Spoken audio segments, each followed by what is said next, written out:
Oh, what's good? My man in society, it is your host with the most, Shadow Log, back at you with another video. Make sure you guys like, comment, and are subscribed to the channel. It's absolutely free. That is how you my channel get into the algorithm. Highly appreciate you go ahead and do that.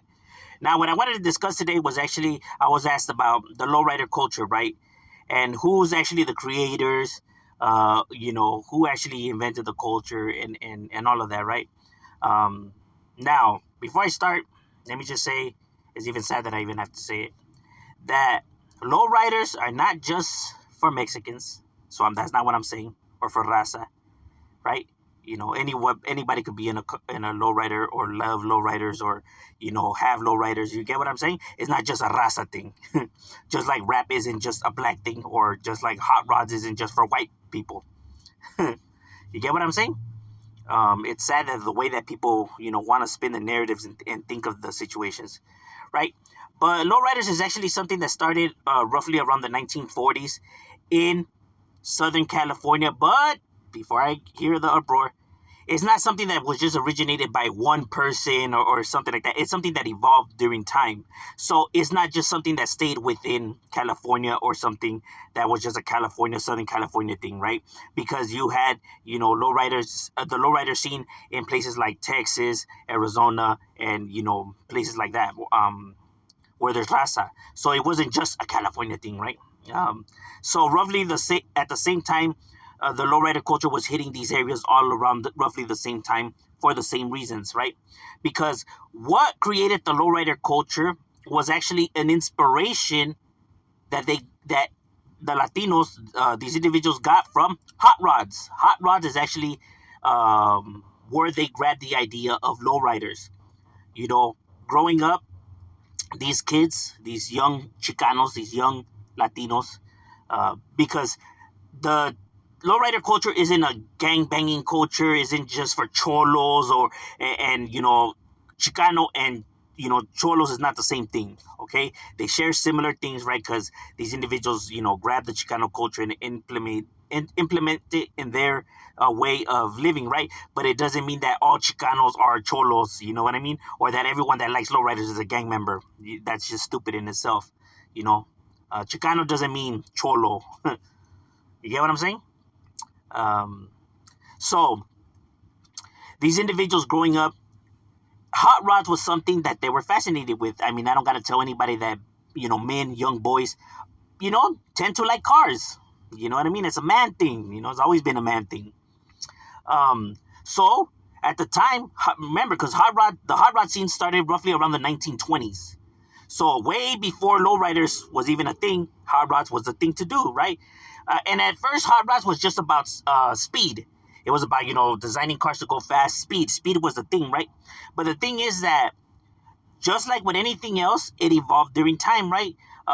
Because in order for your car to stand out, people want the car to stand out in order to win, the spotlight, whether competitions or whatever, or just maybe a magazine wanting your car now undercover, or a movie studio wanting to use your vehicle, right? So you had to make your car stand out, right? So as time was going, the hot rod started evolving, right? It wasn't just about speed only now, right? So they started, coming with customized paint jobs and all of that, right?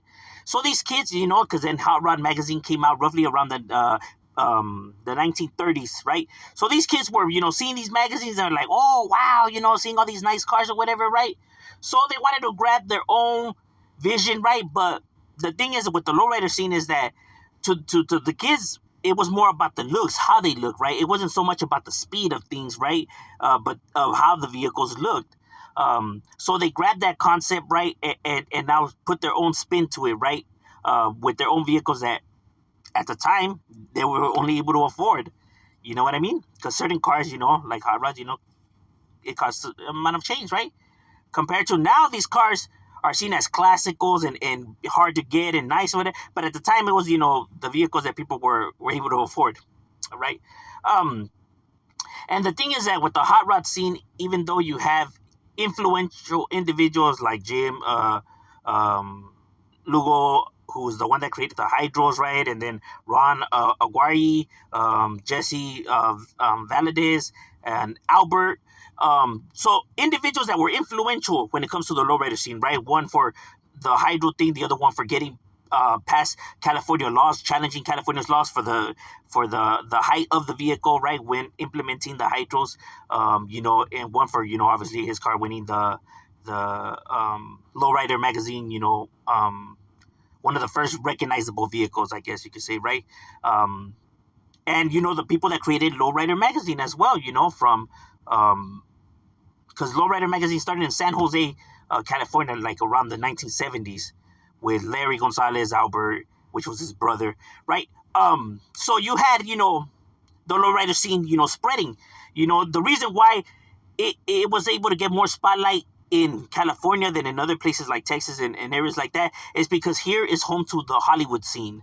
You know what I mean? The chances of people bumping into or seeing your car is more likely here than anywhere else, right? Especially these people that are filming movies, they'll be like, oh, damn, your car's nice. And then, hey, if you mind, if we can use your car in our movie and shit like that, right? Getting their, exposure, paying them, obviously, right? In magazines as well.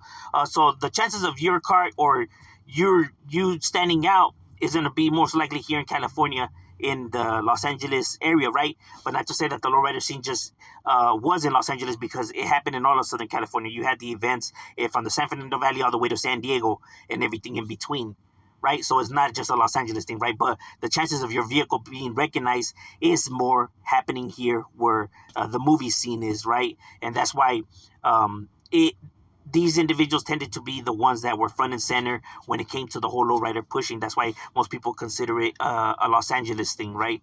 When that wasn't necessarily so much the case, when it comes to the lowriders, right? And it's something, like I said, that evolved by these individuals in their love for the hot rods, so they took the inspiration off of, the white culture, pretty much, People always say, damn, fool, you always, it's like you hate our culture, man. You never want to give us anything. And it's like, bro, let me tell you something. I'm proud to be Chicano. I'm proud to be Mexican.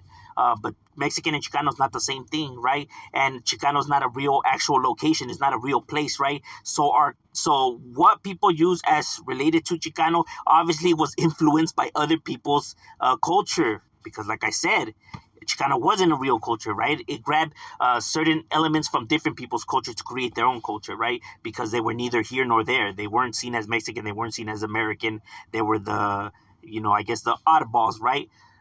So they created their own lingo, their own stilo, their own way of living. So you get what I'm saying? And no, it had nothing to do with gangs at the beginning. Like I said, a lot of these individuals from the beginning weren't even gang members, right? They were more like greasers and stuff like that. Like I said, it's something that has evolved, then the Pachuco era and everything like that, right? But it's something that has evolved just like everything else that evolves. Same with this culture, right? So it's not to say that it started as Pachucos and everything like that, because no, it didn't. You know what I mean? It was just individuals' love for vehicles, love for cars, So, when people try to attach the stigma of all of that, and, and it worked because, it didn't help that the mainstream media helped boost that narrative. Because they seen it as unlawful, because they didn't want to follow the rules, and you get what I'm saying, and more because of who they were. You get what I mean?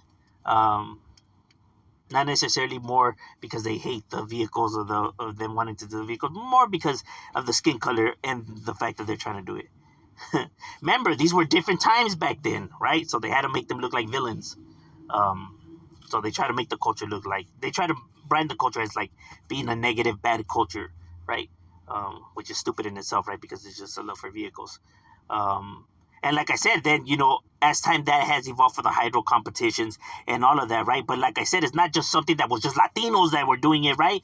Because you had individuals that were brothers, whites, and all of that growing up amongst these individuals, amongst the community. Remember, back then was more diverse. These areas were more diverse. These individuals were growing up with each other. You had whites, Jews, Irish, Italian, blacks, growing up in the same area, right? Because they were segregated. Remember, everything was segregated before. These individuals were all thrown in the same area. They weren't allowed to live near the white folks, right? Meaning Asians, black, all of them were seen the same. It wasn't just like they even separated them. No, all of them were seen as trash if they weren't white, right?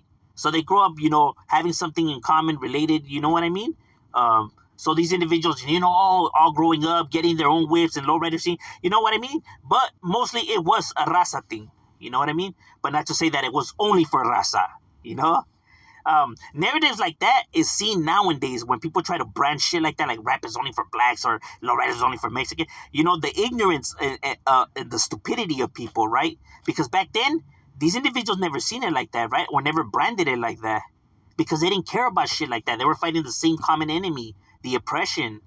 But nowadays, people, I guess the luxury of things now, right, has them thinking, stupid, right? Or wanting everything to be about them, right? Like it was a Mexican thing, but then Mexican is not the same as Chicanos, right? Then it's like, oh, it's a California thing, but then you had it like in Texas, so the Texas is like, no, it's a Texas thing, and then it's like, bro, it all evolved the same, bro.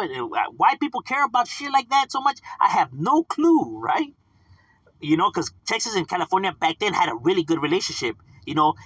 The same battle. It was the same battle that they were fighting. They can relate. It was relatable. Individuals traveling from one location to the other location. That's why their cultures were similar back then, right? And when it comes to raza.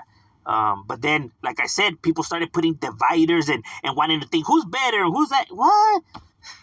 That is so stupid and childish, right? But I digress, right? That's a different topic for a different day.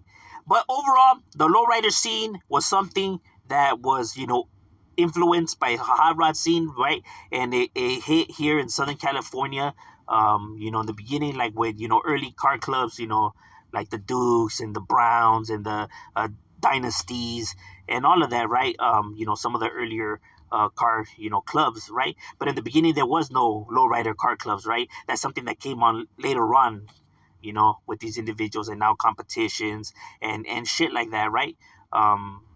But like in the beginning, like I said, it was just the love for the vehicles and just the love for the cars themselves, But now it's about the glamour, the spotlight, the attentions and stuff like that, right? The flashy things of things. But overall, that's just a small, quick, brief breakdown of the lowrider scene. What are your thoughts? Leave it in the comments, and Shadow, we out.